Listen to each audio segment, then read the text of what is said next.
The month of March is Women's History Month. It is meant to celebrate the achievements of women throughout history, as well as commemorate their contributions to our society.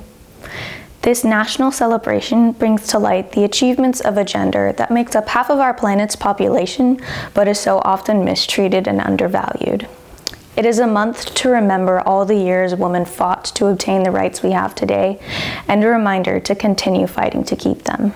So I think Women's History Month is very important because it's important to acknowledge and remember all of the great leaders that helped us get to where we are today, and so we can remember how hard people have fought for our rights. I think women's history is important because it highlights everything that women have been through, and it is a time to remember and recognize the amazing figures that have fought for where we are today. Celebrating Women's History Month now, I think it's important to celebrate all women, of course, so you can't limit it to cis straight white women now. That needs to include everyone because that's part of the whole goal. Systemically, women have been erased from history for a really long time, and we often get the perspective on history from the same kind of narrators. So we get cis straight white males giving a lot of the history about the world. And it means that we lose really important figures. People like Florence Nightingale, who was a nurse in World War I, I believe, she really showed that women have the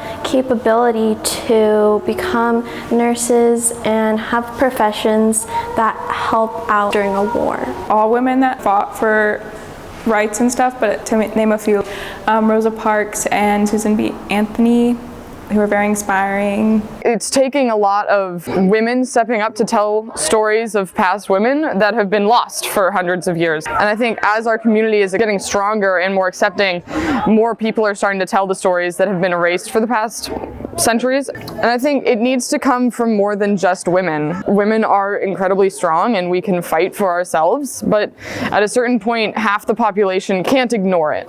So I think it needs to be a collective goal of society as a whole, and it cannot just rest on the hands of just women.